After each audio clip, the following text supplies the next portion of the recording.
악인의 형통이 잠깐이라면, 악인의 형통이 잠깐이라면 이라는 제목으로 말씀 전하기 원합니다. 다른 사람의 그 말을 이렇게 들을 때 그 말에 대해서 응수하지 않으면 견디지 못하는 그런 사람들이 있습니다.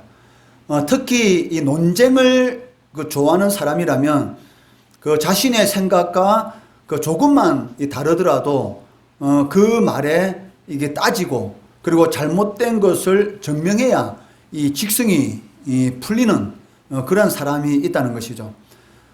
그렇기 때문에 그 상대방의 말에 대해서 너무 빨리 이 반응을 함으로 그 상대방의 마음을 아프게 하고 또 상처를 주는 경우가 있습니다. 오늘 본문에 나오는 소발이 그런 류의 사람으로 등장합니다.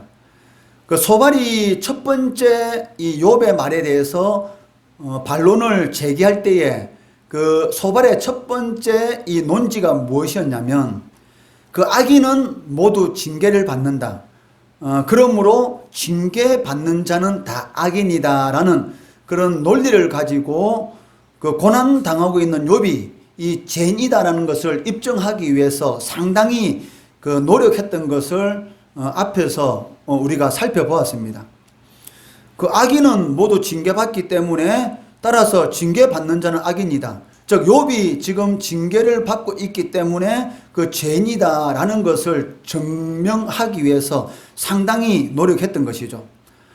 그런데 오늘 이 본문의 이 소발의 두 번째 말에서는 그러니까 악인은 절대로 번영할 수 없다라는 하나님의 징계 때문에 번성할 수 없다라는 그러한 논리로서 첫 번째 말을 했는데 두 번째 말을 할 때는 이 소발의 이 논리가 약간 이렇게 변합니다. 그게 무엇이냐면 그 악인도 번영할 수 있다는 것이죠. 악인도 번영할 수 있다. 그렇지만 그 번영은 한순간에 이게 몰락하게 된다라는 그런 논리를 펼치는 것을 이렇게 볼 수가 있어요. 그러니까 이것이 무슨 말입니까? 그러니까 악인도 번영할 수가 있지만 그 번영은 잠시 잠깐이고 하나님의 징벌은 영원하다. 이런 식으로 이제는 소발이 논리를 펼치고 있다는 것이죠. 왜냐하면 이 친구들이 욥의 잘못된 부분에 대해서 계속 지적했지 않습니까? 그런데도 불구하고 욥은 친구들의 그 말에 대해서 받아들이지 않았던 것이죠.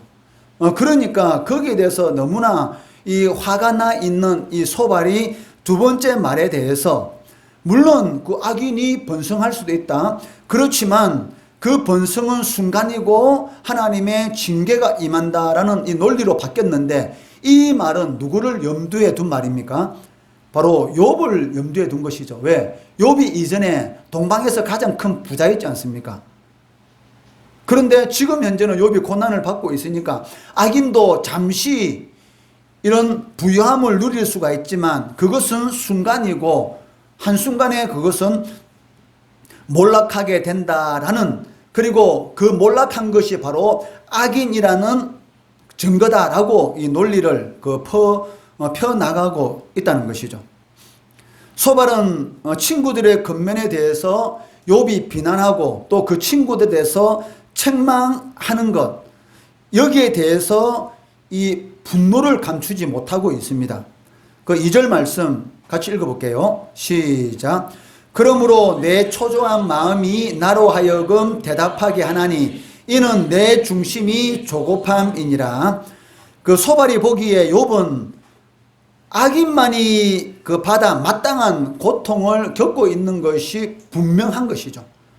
그러니까 소발이 보기에는 욥이 지금 이런 고통을 받고 있는 것, 순간적으로 번성했지만 그 번성은 한순간에 사라지고 지금 당하는 이 고통을 볼 때에 욥은 분명히 악인이다. 하나님 앞에 죄를 지었다라고 확신을 하고 있습니다. 그러기에 소발은 온갖 고통에 시달리는 욥에게 그 악인의 행복과 자랑, 그리고 이 즐거움이라는 것은 그 일시적인 것이다라고 말을 하고 있습니다. 그렇지만 이 말을 하면서 우회적으로 누구를 비난하고 있어요? 바로 욥을 비난하고 있는 것이죠. 너가 바로 그 악인이야. 그러니까 우리의 말을 듣고 회개하고 하나님의 은혜를 입어라 라고 이렇게 말을 하고 있다는 것입니다.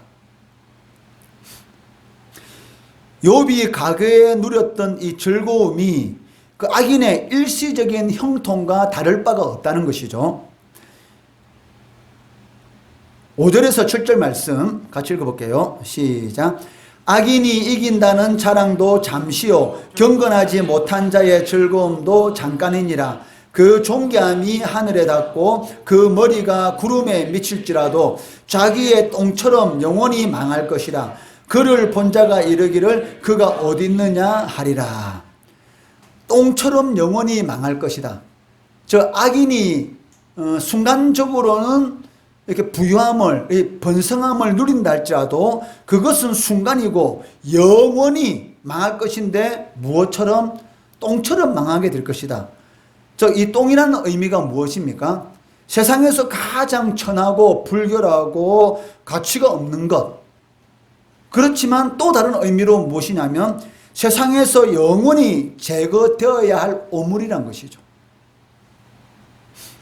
그러니까 소발의 이 말은 고통을 당하고 있는 욥에게 있어서는 비수를 찌르는 그런 말입니다.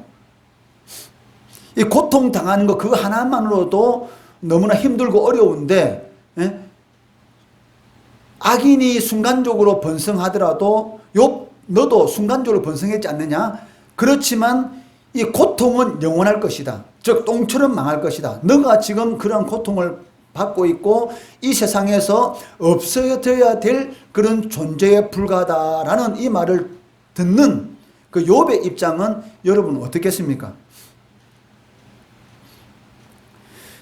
그 소발의 이 말은 그 겉으로 보면 그 악인이 언젠가는 하나님의 심판을 받을 것이기 때문에 악인의 형통을 결코 부러워할 필요가 없다라고 이렇게 훈계하는 것 같지만 실제적으로는 욥 너가 바로 그 악인에 해당되는 자다라고 간접적으로 비난하고 있다는 것이죠. 그러나 욥은 이 소발의 이 말에 해당되는 사람이 아닙니다. 왜냐하면 그 하나님께서도 욥의 이 경외심 그리고 욥에 대해서 하나님께서 뭐라고 말씀하십니까? 악에서 떠난 자다라고 욥에 대해서 말씀하셨던 것을 이미 우리는 살펴보았습니다. 그렇기 때문에 이 소발의 이 말, 악인의 형통을 결코 불할 필요 없다. 왜냐하면 악인이 누리는 그런 모든 것들은 그 순간적인 것이고 영원한 형벌이 거기에 기다리고 있다라는 이 말은 욥에게는 해당이 되지는 않아요. 그렇지만 이 소발의 이 말은 영원 불변의 진리라는 것이죠. 이 말은 틀린 말은 아니란 것이죠. 그러니까 욥에게는 해당이 되지 않지만 분명히 악인의 형통은 순간적인 것이고 거기에 하나님의 징계는 영원하다라는 이 말은 그는 불변의 진리인 것입니다.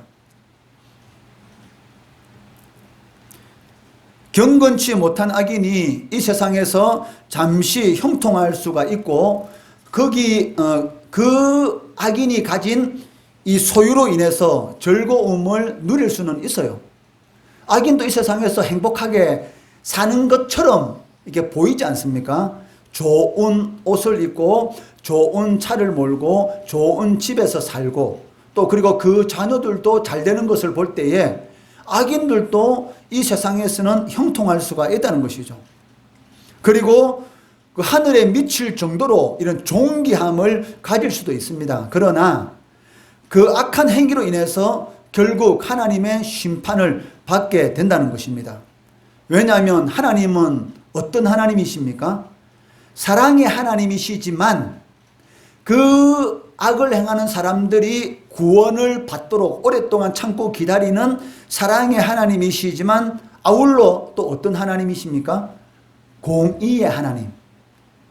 즉 죄에 대해서는 반드시 용서하지 않으시는 그 공의의 하나님이신 것을 알 수가 있습니다. 그 사랑과 이 하나님의 공의가 동시에 일어나는 사건이 바로 십자가 사건이잖아요.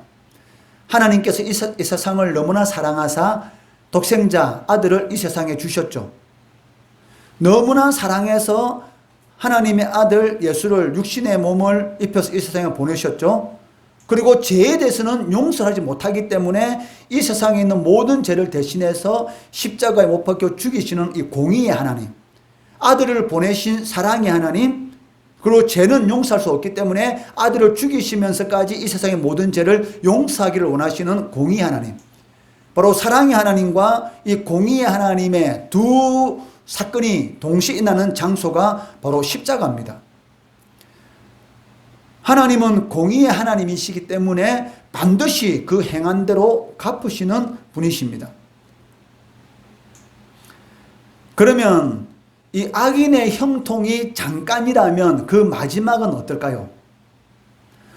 오늘 본문에서는 이 악인의 육체적 이 죽음에 대해서만 언급하고 있습니다. 11절 말씀 같이 읽어볼게요. 시작. 그의 기골이 청년같이 강장하나 그 기세가 그와 함께 흙에 누우리라.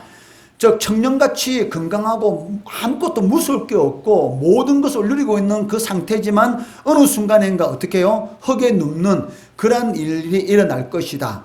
즉 이 11절 말씀을 통해서 악인의 형통은 잠깐이라고 말씀하시면서 육체적 죽음만을 말을 하고 있어요. 그러나 그 악인의 죽음은 이 심판과 형벌로서의 죽음이기 때문에 그것은 영원한 죽음입니다. 즉 지옥의 그 형벌을 의미한다는 것이죠.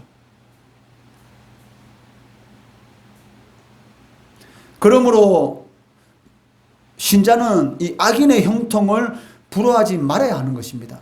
지금 눈에 보이는 이 순간은 모든 것이 자신의 생각대로, 즉 악인의 생각대로 모든 일들이 잘 되는 것 같지만 실질적으로는 영원한 형벌을 받을 그러한 존재로서 이 세상을 살아가고 있다는 것이죠.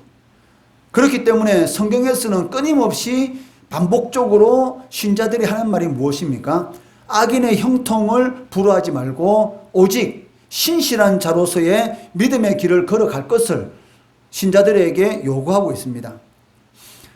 시편 1편 1절에서는 무엇이라고 기록되어 있습니까? 1편 1절 한번 같이 읽어볼까요? 시작. 복 있는 사람은 악인의 꾀를 따르지 아니하며 죄인들의 길에 서지 아니하며 오만한 자들의 자리에 앉지 아니하고. 진정으로 복 있는 사람이 어떤 사람인가? 육신이 즐거워하는 그런 것들을 많이 가지고 있는 사람이 진정으로 행복한 사람인가? 아니면 하늘로부터 오는 그런 그 영원한 그런 생명을 누리고 있는 사람이 진정으로 복된 사람인가? 그 성경은 분명히 말을 하고 있습니다. 복 있는 사람이 어떤 사람인가? 악인의 꾀를 따르지 않고 죄인들의 길에 서리지 않고 오만한 자들의 자리에 앉지 아니하는 자. 그리고 그 다음에 2절에 뭐예요? 오직 주야로 하나님의 말씀을 묵상하는 자. 육신이 사랑하는 것을 쫓지 않고 내 영혼이 원하는 것. 즉 하늘로부터는 그런 생명의 양식을 추구하는 자. 이러한 자들이 가장 복된 자다. 즉 생명의 양식인 주의 말씀을 주야로 묵상하는 자들, 이러한 자들이 가장 복 있는 사람이다라고 말씀하고 있습니다. 오늘 살펴보고 있는 이 20장에는 그 하나님이 눈에 보이도록 나타나지는 않아요. 그러나 악인을 심판하시며 반드시 망하게 하시는 하나님의 공의가 오늘 말씀 본문에 전제되어 있는데 그것이 무엇이냐면 자기의 똥처럼 영원히 망할 것이다. 지금 순간적으로는 악인이 형통한 같이 보인다 하더라도 그것은 순간이고 영원히 자신의 똥처럼 즉 무가치하고 아무 의미 없는 영원히 사라질 것처럼 보이는 것처럼 망할 것이다 라고 말씀하고 있습니다. 하지만 이 세상에서의 형통이나 이 망함을 이런 식으로는 해석할 수 없죠. 왜냐하면 우리가 알지 못하는 그런 하나님의 섭리 가운데서 악인들도 이런 형통한 삶을 살아가는 경우가 이 세상에는 많이 있어요. 그렇기 때문에 하나님께서 우리 신자들에게 요구하는 것이 무엇이냐면 바로 믿음입니다. 믿음. 시편 73편 12절로 14절 말씀 같이 읽어볼게요. 시작.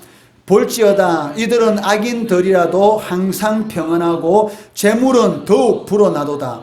내가 내 마음을 깨끗하게 하며 내 손을 씻어 무죄하다 한 것이 실로 헛되도다. 나는 종일 재난을 당하며 아침마다 징벌을 받았도다. 시편 73편의 이 기자의 고통이 무엇입니까?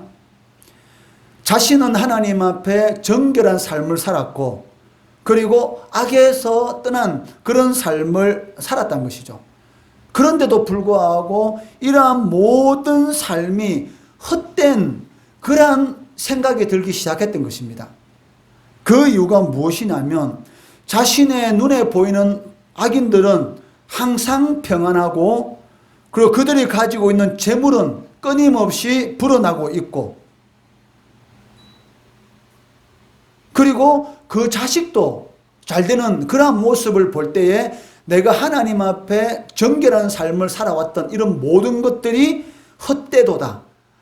아무 쓸모없는 것처럼 무익한 것처럼 느껴진다라고 고백하고 그런데 이것으로 끝나는 것이 아니라 자신은 하나님 앞에 신실한데 죄에서 떠난 삶을 살고 있는데도 불구하고 종일 재난을 당하는 그러한 삶 가운데서 실족할 만한 그러한 이런 위기 가운데 처한 것입니다.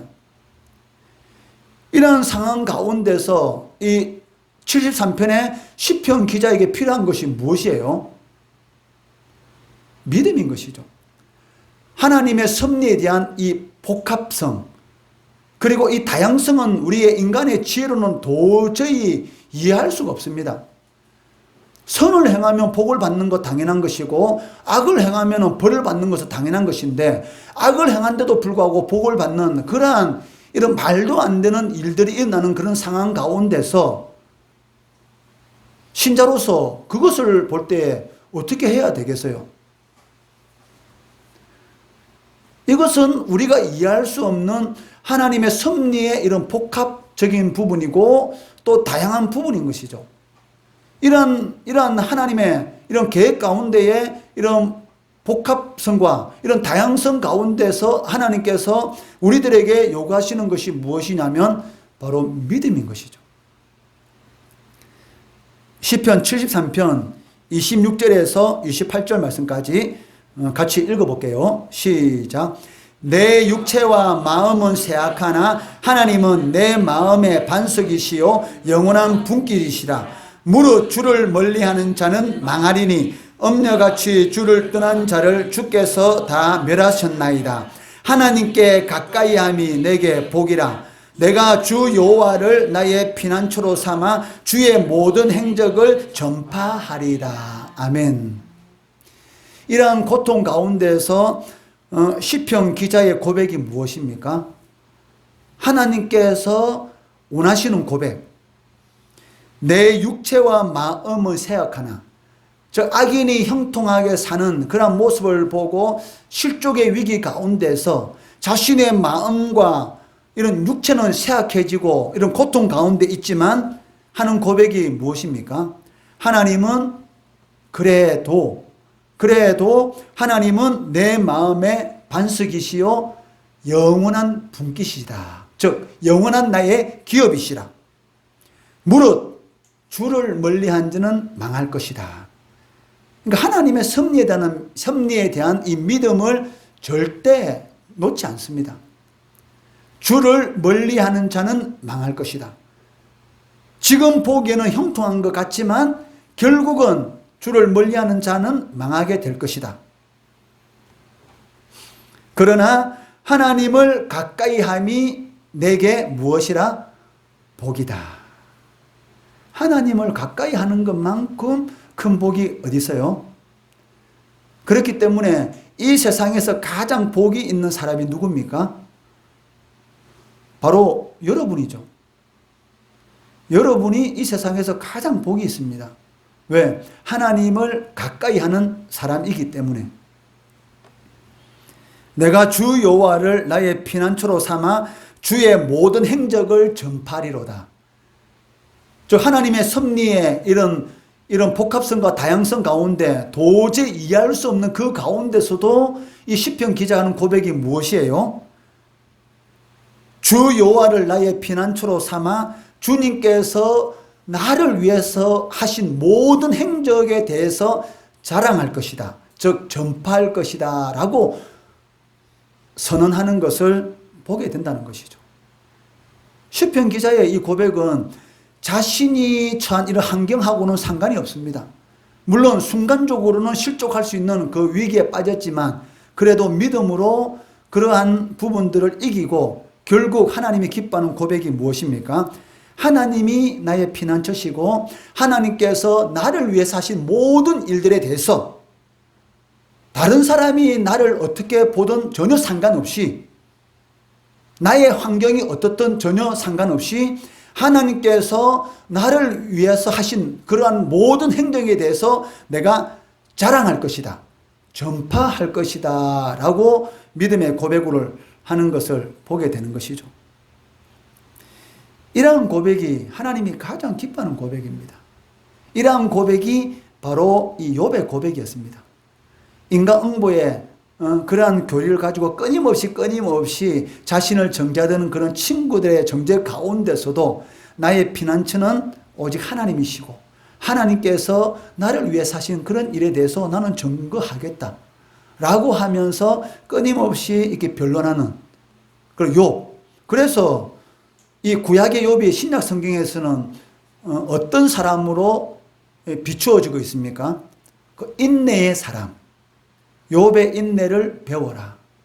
고통 환난 가운데서도 하나님의 절대 주권을 믿고 그 고난 가운데 인내한 욥의 인내를 배워라 라고 기록하고 있다는 것이죠.